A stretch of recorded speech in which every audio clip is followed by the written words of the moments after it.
आगामी कार्यक्रम प्रायोजित किया है जॉयस मायर मिनिस्ट्रीज के मित्रों और सहयोगियों ने। आप स्वयं के हिफाजत की कोशिश में अपना पूरा जीवन बिता सकते हैं और स्वयं की देखभाल कर सकते हैं, और इस बात का ध्यान रखते हुए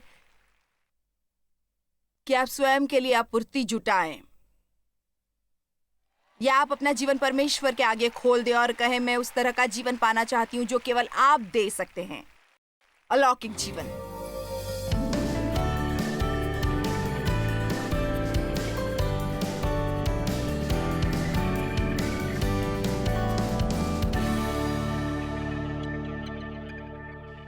विश्वास में चलने के लिए हमें अपनी भावनाओं की बजाय परमेश्वर पर भरोसा करना चाहिए। अपने नजरों से कहीं ज्यादा, अपने हालातों से कहीं ज्यादा, दूसरों के भरोसे से कहीं ज्यादा।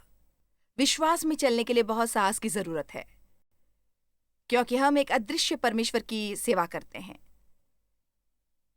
ये बहुत छोटी सी प्रभावी सीख है कि कैसे परमेश्वर से सुनना है, ये जानना सीखना कि परमेश्वर क्या चाहते हैं कि आप करें, चाहे आपको पसंद आए या नहीं। कोई भी है जो परमेश्वर में चलना चाहता है, अंत में आपको एक तरह से बाहर आना पड़ेगा और इसका पता लगाना पड़ेगा कि क्या आप परमेश्वर से सुन रहे हैं या नहीं। तो हम परमेश्वर के वचन से सीखते हैं और हम परमेश्वर के साथ अपने अनुभवों द्वारा सीखते हैं। इसलिए मेरे ख्याल से इसमें बहुत साहस लगता है, असली साहस की पवित्र आत्मा का नेतृत्व पाएं, क्योंकि कई बार जब आप पवित्र आत्मा की अगुवाई में होते हैं, जो आप अपने हृदय में महसूस करते हैं, जो सचमुच आप अपने हृदय में महसूस करते हैं कि परमेश्वर चाहते हैं कि आप करें, वो किसी और को इससे कोई अर्थ नहीं समझ आता, और कई बार आपके मन में भी इसका कोई अर्थ नहीं निकलता।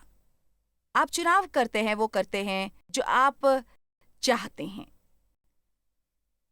अगर कोई ऐसी बात है जो मसीहियों को राह से भटका देती है, तो वो है भावनाएं और जज्बात। जब परमेश्वर ने मुझे बुलाया विश्वास में जीने को, तो मैं बहुत डरी हुई थी। मुझे महसूस हुआ कि परमेश्वर ने मेरा नेतृत्व किया है एक अच्छी खास फुल टाइम जॉब को त्यागने के लिए, ताकि मैं घर पर रह सकूं अपने बच्चों के साथ और बाइबल का अध्ययन कर सकूं। क्योंकि मुझे महसूस हुआ कि वो मुझे बुलावा दे रहे हैं शिक्षा देने के लिए, और मुझे कुछ भी पता नहीं था। और आप जानते हैं, पवित्र आत्मा जब वो सचमुच चाहता है कि आप कुछ करें, वो आप में बस थोड़ा सा दबाव महसूस होता है। आप किसी भी तरह इससे बचे नहीं रह सकते। ये एक तरीका है जिसके बारे में मैं बता सकती हूँ कि मैं कब परमेश्वर से सुन रही होती हूँ, और ये अगर मन की तरंग ही नहीं और ये बस जाती नहीं, ये बस वहीं बनी रहती है। और इस तरह मैंने अपनी फुल टाइम जॉब छोड़ दी और मैंने पूरी तरह परमेश्वर की आज्ञा का पालन नहीं किया। मैंने एक तरह से उनकी आज्ञा मानी, मैंने एक बलिदान दिया या एक चढ़ावा चढ़ाया, और ये एक सच्ची आज्ञाकारिता नहीं थी। तो मैंने अपनी फुल टाइम जॉब छोड़ दी और अपनी एक पार्ट टाइम जॉब ले ली। क्या कोई पार्ट टाइम आज्ञाकारिता के बारे में कुछ जानता है?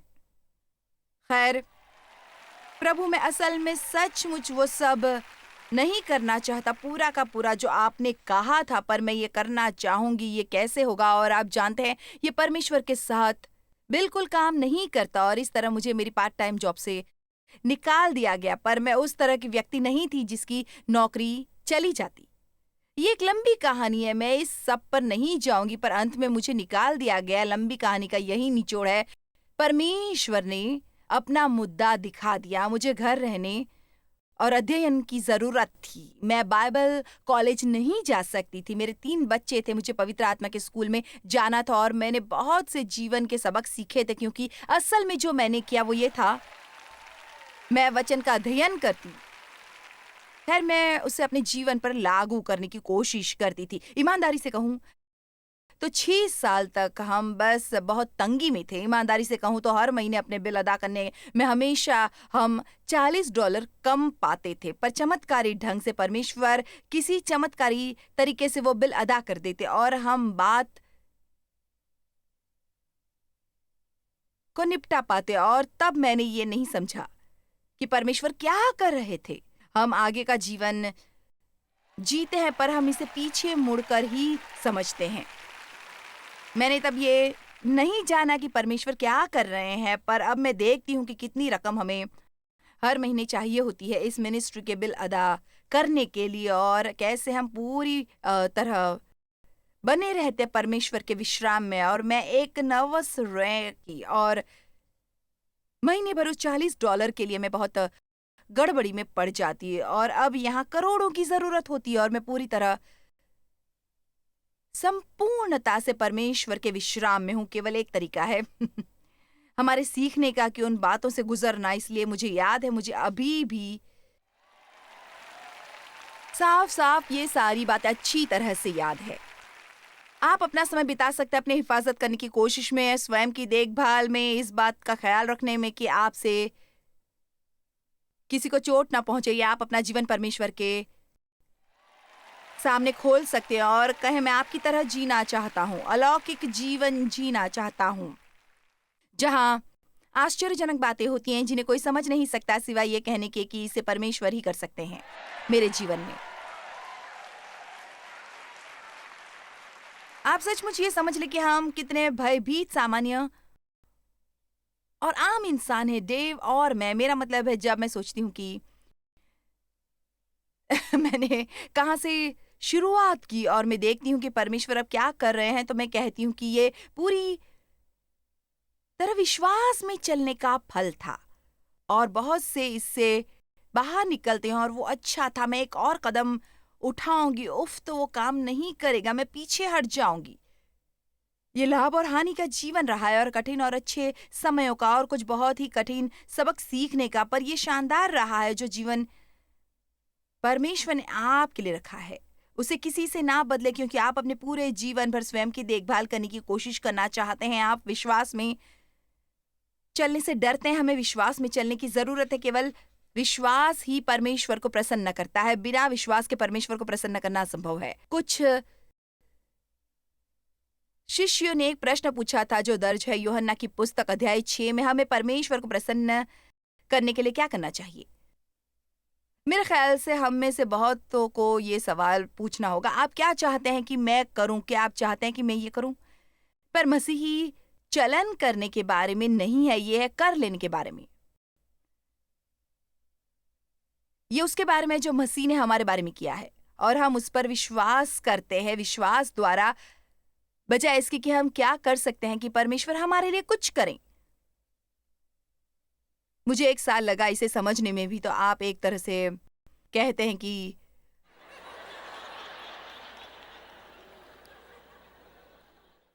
वो ये काम है जो परमेश्वर आपसे करवाना चाहते हैं कि आप उस पर विश्वास करें जिसको उन्होंने भेजा था। यह हमारा काम है, विश्वास में चलने का, कि हर सुबह उठें और बढ़े विश्वास दर विश्वास दर विश्वास दर विश्वास दर विश्वास दर विश्वास। रोमियो 1:17 परमेश्वर के वचन में परमेश्वर की धार्मिकता विश्वास से और विश्वास के लिए प्रकट होती है। मेरा मानना है कि विश्वास द्वारा मैं परमेश्वर में धर्मी ठहराया गया, इसलिए नहीं कि मैं सब कुछ सही करती हूँ, इसलिए नहीं कि मैं हर समय सही महसूस करती हूँ, इसलिए नहीं कि मैं हर कोई ये सोचता है कि मैं सही हूँ, क्योंकि परमेश्वर के वचन में ये लिखा है कि मैं परमेश्वर में धर्मी ठहराया गया हूँ, और आप मसीह के विश्वास द्वारा परमेश्वर में धर्मी ठहराए गए हैं। आप परमेश्वर में धर्मी है, ये जानना शुरू करें कि आप परमेश्वर में धर्मी ठहराए गए मसीह के बलिदान द्वारा, और फिर वो धार्मिकता जो उन्होंने आप में डाली है आपके जरिए कार्य करें। जब आप परमेश्वर के साथ चलते और हर दिन आप होते जाएंगे बेहतर बेहतर बेहतर। अगर आप ये नहीं करते, आप बैठे रहेंगे।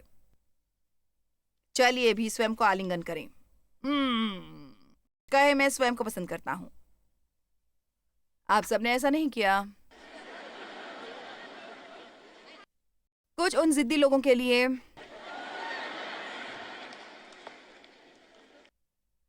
My my my. रोमियो 14:23 कहता है, जो कुछ विश्वास से नहीं वो पाप है।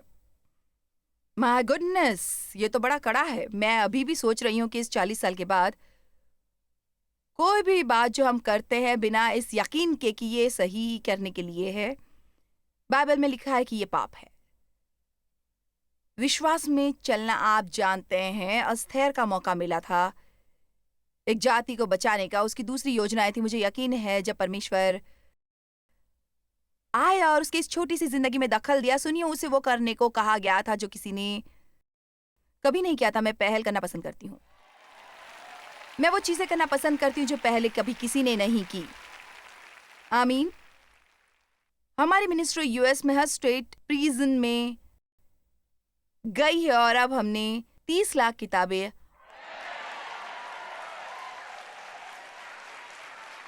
कैदियों के हाथों में दी हैं। पर अब सुने, पहली बार जब हमारे बेटे ने अपने कुछ लोगों को स्टेट प्रिजन बोर्ड से फोन पर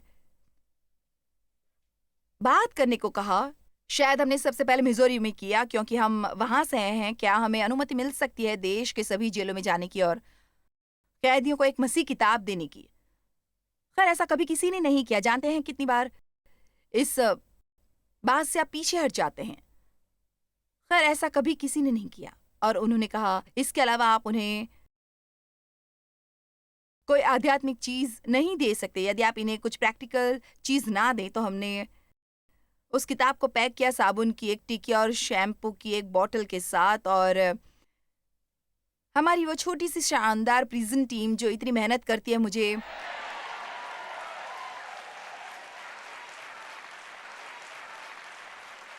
पर्दे के पीछे काम करने वाले लोग बहुत पसंद है। ये वो नहीं है जिनके लिए मंच पर लोग तालियां बजाते हैं, पर ये वो हैं जो काम को कारगर बनाते हैं। हमारी शानदार छोटी सी प्रिजन टीम जो 18 साल से जेल दर जेल गए हैं, वे अब तक करीब 4000 जेलों में जा चुके हैं। कोठरी दर कोठरी जाकर उन्होंने लोगों को बताया यीशु आपसे प्रेम करते हैं और लीजिए ये किताब जो आपकी शायद मदद करें।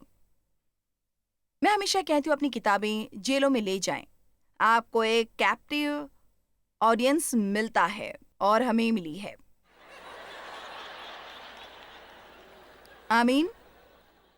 कुछ अजीब, मेरा मतलब है अजीब कहानियां। एक मनुष्य शैतान का उपासक था और वो एक कोठरी में बंद था। उसका कोठरी का साथी मसीही था और उस मसीही व्यक्ति ने बहुत कोशिश की उसे गवाही देने की। और वो शैतान का उपासक हर बार क्रोधित और क्रोधित होता। उसने कहा कि उसे अकेला छोड़ दो। उसके पास सारी क्रोधित चीजें थीं और एक शैतानी पुस्तक और वो सब चीजें। और एक रात उस आदमी ने कहा, सुनो, यदि सचमुच कोई परमेश्वर होता तो कम से कम वो हमें इस जगह शैम्पू दिला सकता। और उसने करीब 1 घंटे बाद हमारे ट्रक जेल में देखे। मैं आपको सच्चाई बता रही हूँ। और जब हमारे लोग आए, शैम्पू, साबुन और किताब लेकर उस आदमी को इसने बहुत डरा दिया। उसने वो सब शैतानी चीजें जला दी और अपनी कोठरी के साथी से कहा कि उसके लिए प्रार्थना करें और उसने मसीह को स्वीकार किया।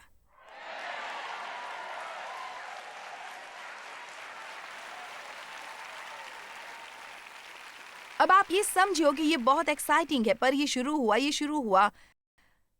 हाँ, कई बार विश्वास के इस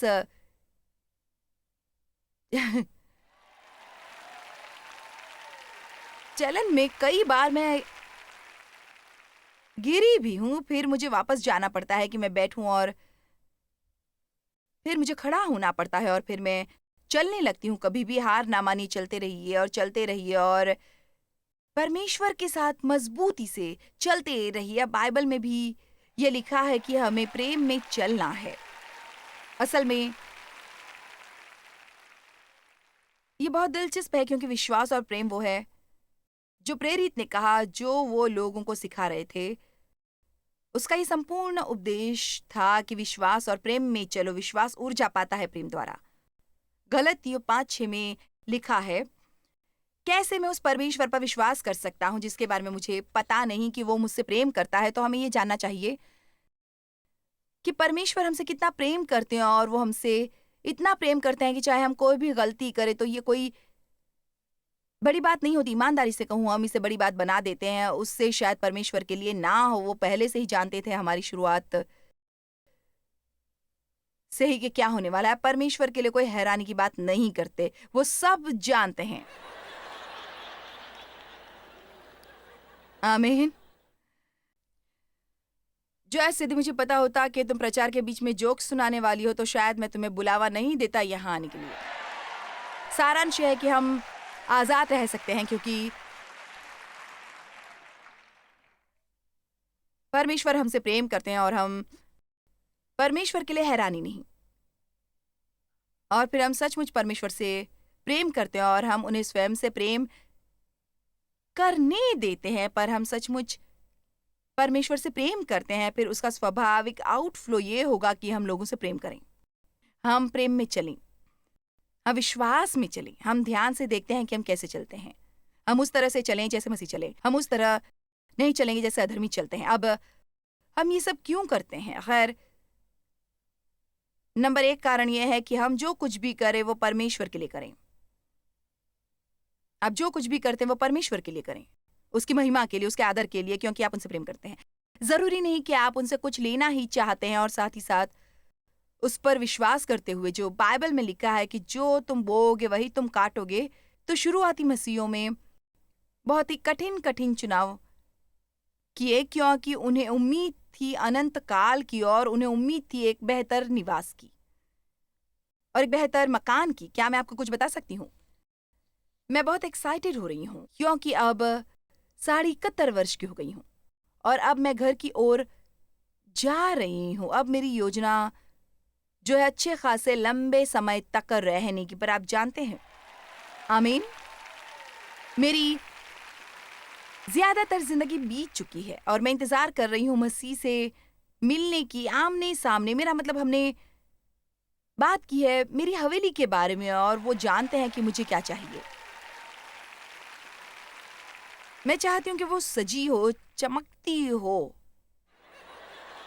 वो बहुत ज्यादा आलीशान हो। आमीन। आइए देखते हैं कुलुस्सियों 1:4-5।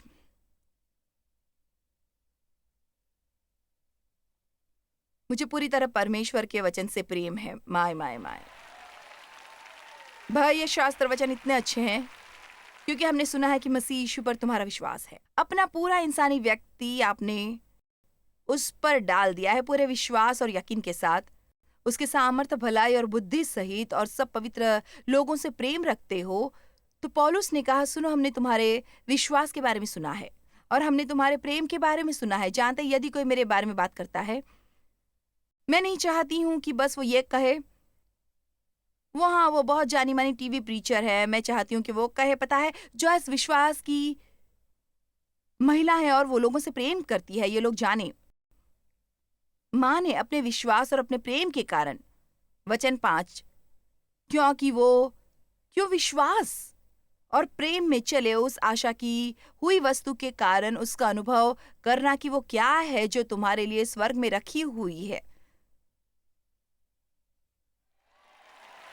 उन्होंने कड़े चुनाव क्यों किए? क्योंकि वो उस चीज को ढूंढ रहे थे जो आने वाली थी। अब आपसे ईमानदारी से कहूं तो मुझे पता नहीं कि मेरे प्रचार के सभी सालों में यदि मैंने कभी स्वर्ग और अनंत काल के बारे में पूरा संदेश दिया हो, पर मुझे लगता है कि परमेश्वर चाहते हैं कि मैं इसके बारे में थोड़ा बोलूं, क्योंकि मेरे ख्याल से ये हमें ऊर्जा भरेगा ये जानकर कि अभी जो हमारे पास है वो सब नहीं जो इसके साथ है। और ईमानदारी से कहूं तो यदि आप इसका सबसे बेहतरीन वर्जन पाएं, आप का ये जो भी है, आप उसका सर्वोत्तम संस्करण यहीं पा सकते हैं। वो संभव है, वो आपके पास है, और ये अनंत काल के मुकाबले कुछ भी नहीं। ये उसके मुकाबले कुछ भी नहीं जहां हम जा रहे हैं। और मैं जानती हूं कि कई बार वो बातें महत्वपूर्ण हो जाती हैं जो हम देखते हैं और अनुभव कर सकते हैं और छू सकते हैं और इसी वक्त उसका अनुभव कर सकते हैं, पर हमें विश्वास की आंखों से देखना चाहिए। और आप जानते हैं क्या, मैं उसे मुद्दे तक ले जा रही हूं, विश्वास में चलने के। क्योंकि ईमानदारी से कहूं, अब मैं उसके बारे में इतनी परवाह नहीं करती जो मुझे नजर आता है। मैं उसके बारे में इतनी एक्साइटेड नहीं, जो सब गड़बड़ी जो यहाँ चल रही है उस आशा की हुई वस्तु के कारण। उसका अनुभव करना कि वो क्या है जो तुम्हारे लिए स्वर्ग में रखी हुई है। फिलिपियो 4:5, सभी मनुष्य जाने और पहचाने और समझे तुम्हारे निस्वार्थ तुम्हारा ख्याल रखना और तुम्हारी संवेदनशील आत्मा क्यों प्रभु निकट है, वो शीघ्र आ रहे हैं। ये कितनी शर्मिंदगी होगी कि हम क्रोधित हों।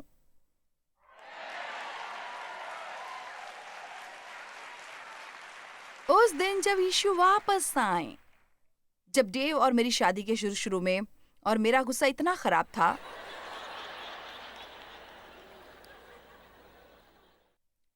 मेरा मतलब मैं ज्यादातर क्रोधित ही रहती बजाय खुश होने के, और कई बार मैं क्रोधित हो जाती और मैं उसके कई दिनों तक बात नहीं करती, और कई बार बहुत हफ्तों तक। और एक दिन उसने मेरी ओर देखा और कहा, क्या ये दयनीय नहीं होगी कि तुम इस तरह से धरती पर अपना जीवन बिताओ? बस मैं ये कह रही हूं, आपका जीवन कितना बदल जाएगा।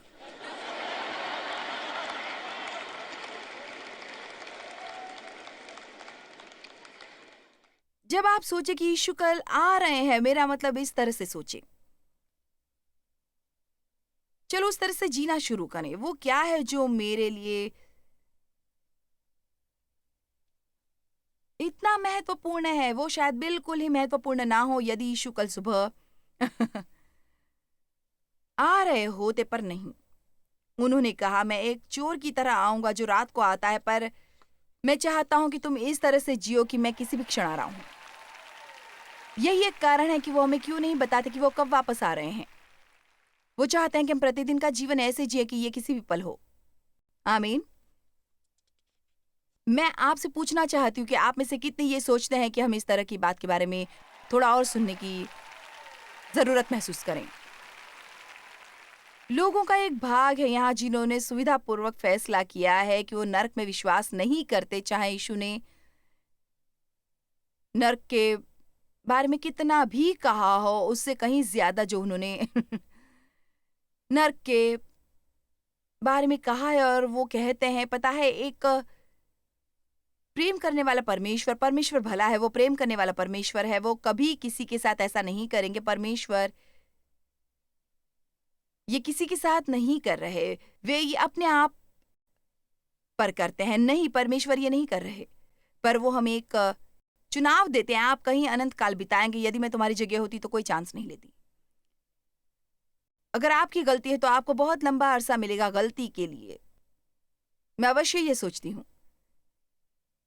कि अगर उन्होंने इसके बारे में और थोड़ा सुना होता। पता है, परमेश्वर का ये अच्छाई लोगों को पश्चाताप की ओर ले जाती है, और हम हमेशा परमेश्वर की भलाई का प्रचार करते हैं, और शायद थोड़ी सी नरक की आग और पत्ते पत्थर इतना नुकसान नहीं पहुंचाएंगे। शायद मुझे एक श्रृंखला करनी चाहिए बाइबल में धिक्कार पर। धिक्कार है उनका जो ब्ला ब्ला ब्ला। आप उसके लिए ज्यादा देर नहीं रुकेंगे। ओह माय गॉश, चलो चले 1 थिस्सलुनीकियों 4:13 पर।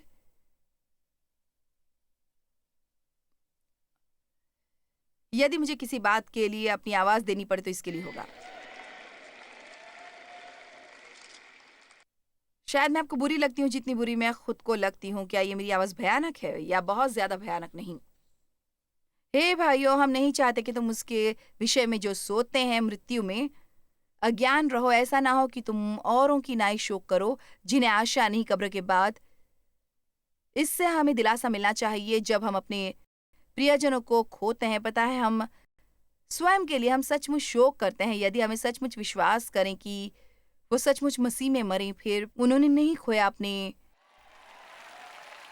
हमने उन्हें खोया। मसीह में जीना और मरना लाभ है, और मैं ये नहीं कहती कि इससे दुख नहीं होता, पर मैं ये कह रही हूँ कि हम अवश्य ही स्वयं के लिए शोक करते हैं। यह हमारी हानि है, क्योंकि यदि हम प्रतीति करते हैं कि यीशु मरा और जी उठा है, तो वैसे ही परमेश्वर यीशु में उसी के साथ ले आएगा उन्हें भी जो सो गए हैं मृत्यु द्वारा। क्योंकि हम प्रभु के वचन के अनुसार तुमसे ये कहते हैं कि हम जो जीवित हैं और प्रभु के आने तक बचे रहेंगे, तो सोए हुओं से कभी ना आगे बढ़ेंगे किसी भी तरह से।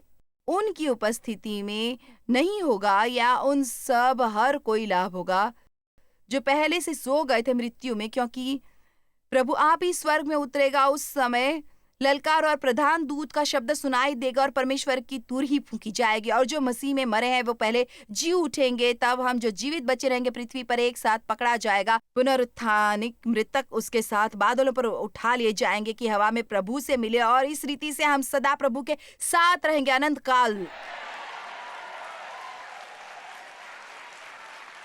हम प्रभु के साथ रहेंगे।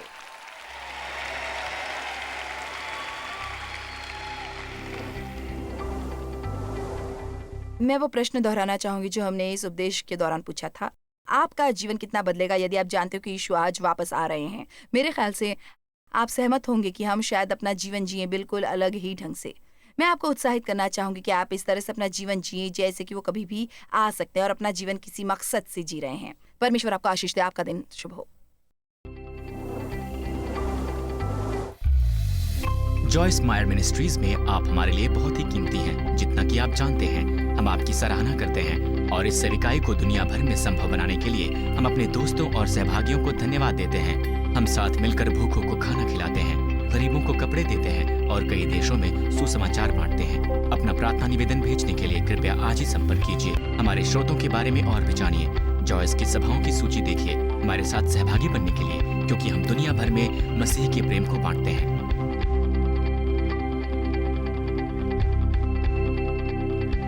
इसका खर्च उठाया है जॉयस मायर मिनिस्ट्रीज के मित्रों और सहयोगियों ने।